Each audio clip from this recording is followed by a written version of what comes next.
Hey guys, this is Optics from Optics TV, and today I'm going to be talking about the free-to-play option up to level 15 for Star Wars The Old Republic, and I'm going to discuss my thoughts about it. There happens to be many things that I want to get across, and I think a lot of people want to know what the free-to-play option is like up to level 15 and what are the limitations. Firstly, setting up an account for your trial is very stress-free. You don't have to pay any kind of subscription or put in any kind of code to access the trial.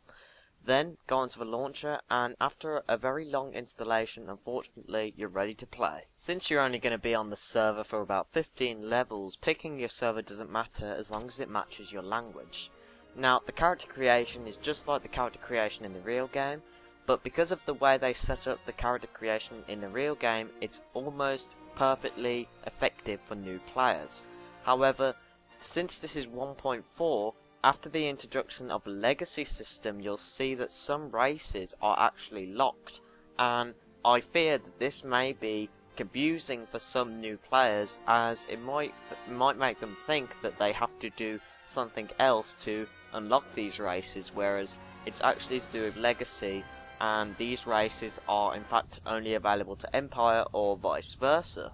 But for the most part, the tabs at the top of the screen explain quite a lot about the class, about specializations, everything that a new player needs to know when he's picking his class.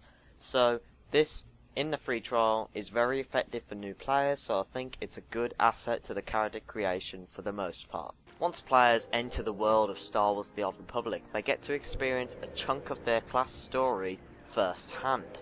And this is very good because arguably the story is the best part of Star Wars The Old Republic, and for players to experience it as soon as they enter the game, they get immersed, and this is exactly what Bioware want in their free-to-play trial. Players are then pushed straight into the action, which is very good to keep them occupied. And in case players don't know what to do, with the recent update of 1.4, players have a step-by-step, a very basic, dumbed-down tutorial for them to be helped in movement, for them to be helped in combat, and for them to be helped in the general basics of the game that will get them through their free level 15 trial. So in the trial, players are allowed to level up through their origin world, which is levels 1 to 10. They get their first companion, which is very good, and they start to learn a bit about crew skills. Players can then visit their fleet, which is either the Republic fleet or the Imperial fleet, and they can then go to their capital world, which for Republic is the planet of Coruscant, and for the Empire it's the planet of Drummond Cars. So at the end of the trial, players have fully explored 2 planets. They've got the feel of the general playstyle of Star Wars The Old Republic. They know the planet landscape, how the game works, how you have to load on every planet, which players will either like or dislike. But the sense that they don't get is the sense of exploration that they have of all the planets in the galaxy in Star Wars The Old Republic. And I think this is something nifty that Bioware have done, and it's going to make players want to go and explore all the planets that they've seen in the films, or just explore planets that they want to go and level in. I mean, when this free trial is what got me into the game, and one of the reasons why I really wanted to go out and explore is because I really wanted to see the cool planets that I've seen in films, like Hoth, and I really wanted to see what they've done with Hoth and what questing there would be like. So I think this trial is very convincing to players, and I think it can make players who might not have been thinking about buying the game to go and buy the game. And it's a very good technique that Bioware used, and I think the free-to-play trial really gives players a good idea of what the game is like in general. After players complete their origin world, they hit level 10, and at level 10, players start to get a bit more comfortable in the trial with what they're doing. They start to think, okay, I've played through 10 levels now, I've played a couple of hours, I've got the general idea of how to play Star Wars, and then the level 10 abilities throw a bunch of new opportunities and options to players at level 10. You've got the crew skills that you need to deal with, you've got PvP that you can now do, and you've got flashpoints that you can now do. So, firstly, the crew skills. these are something that almost every player will be intrigued by, to say the least. I know that I, for one, was very interested in crew skills when I first reached level 10, after hearing a lot about the fact that you don't actually do your crew skills like in every other game when they're referred to as professions. I was really interested to see how it would play out. Other players who might not have heard of the crew skills, however, might be having problems with actually working out the ropes, because the crew skill idea, if players are new to MMOs and they don't know the whole profession thing, then crew skills might be a hard thing to learn for new players, and quite frankly Bioware doesn't provide much support for crew skills in their trial or in their game altogether. So that is one thing that is bad that I picked up. However, the crew skills portray a very good sense of accomplishment for new players, and I think that since they can only get up to level 40, it gives them a good enough idea of crew skills to know the ropes about them and to want to learn more about them, and so they would then purchase the game knowing that crew skills were a good enough feature to contribute to them buying the game. Another thing that level 10s get to do once they hit level 10 is queue up for a Flashpoint. Now, with the recent launch of 1.3 Group Finder, which is an ability that allows players to queue up for a group and they will be queued with and grouped with random players on their server who are around the same level and looking for the same Flashpoint. Now, this is going to be very helpful because before players had to look for people in the general chat, and sadly a limit for the free trial is that players cannot talk in many of these chats like the general chat and the PvP chat. So it would have been very hard for new players to find a group in the free trial. However, now it's been made very easy. Players get a taster of what is to come with Flashpoints, as they are only allowed in one Flashpoint. However, it is a story-driven Flashpoint with lots of conversations, as well as being jam-packed with combat. Although it is an easy portrayal of Flashpoints, players will still be interested, and this might sway their decision on purchasing the game, which is exactly what Bioware wants.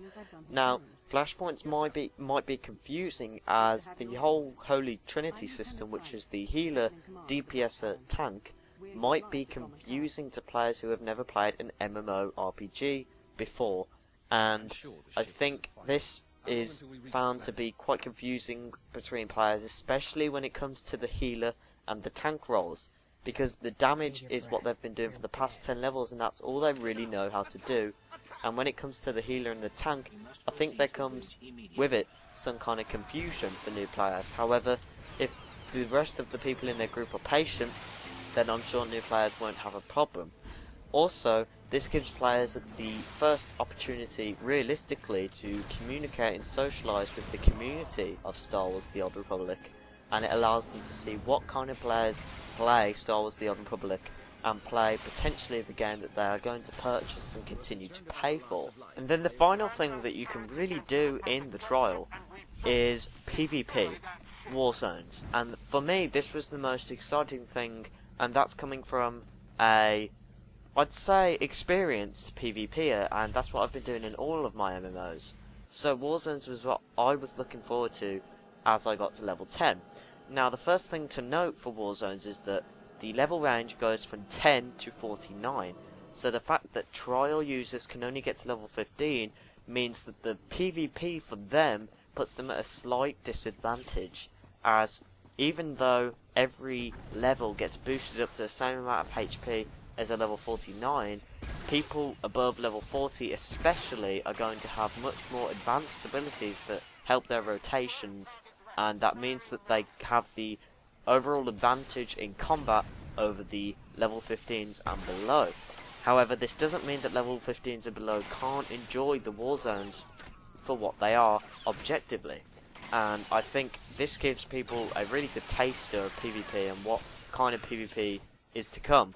Even if they lose, or even if they don't do very well against the high levels, PvP is going to be exciting for new players, because they've got 4 warzones to choose from, they've got a variety of different abilities that they can now use, they can explore things in PvP, and especially when they pick their specialization, which is also available at level 10, people can sort of plan out their build for PvP, and with their skill trees and their abilities that they will pick up, and people can plan out what they're going to be like, and then that just makes them want to buy the game even more, and probably the most. Because if people know what they're going to be like, if people know how they're going to kill people, how they're going to be really good in warzones and PvP, then it's going to make people get hooked to the game and then proceed to purchase the game, which is what both we want and Bioware want. We want it because it increases the Star Wars community, and Bioware want it obviously for profit. However, I think warzones is a really good available thing for trial users, and it's very, very good that it's available in the trial and that it's not unavailable. And I think that if it was unavailable, many people would not be experiencing the trial for what it was, or experiencing the game for what it is, because PvP is a very big part of MMOs in general, and lots of people, like myself, play it basically purely for the PvP.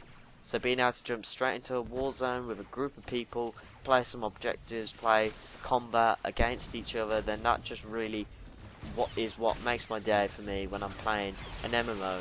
And for that to be in a free trial for new players to experience and enjoy, I think it's just a really good idea, and it's been put to really good use. And that concludes my review on the free-to-play trial for Star Wars The Old Republic. And my end critic is that this is in fact the best trial I've ever seen for an MMO before. Out of all the MMOs I've played, which is quite a few, I'd say 4 or 5 MMOs that I've played in the past, this one is certainly the best. And from my personal experiences, I can say that it works in getting you into the game, and it's a really good option to have, because I wasn't sure about purchasing the game, and I used this free trial, and it completely convinced me.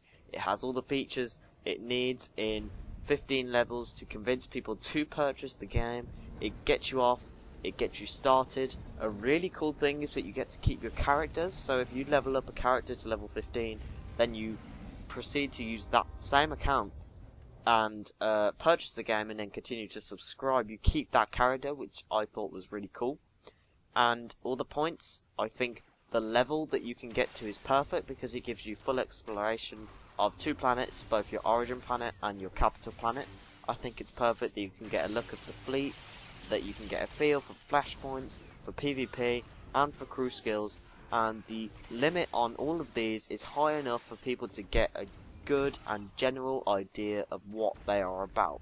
The only thing I would say that could be improved with this trial, not the level cap, but in fact the hints that Bioware gives you and what it tells you to do, especially with the crew skills. Now, this is the only problem I had when I was playing crew skills.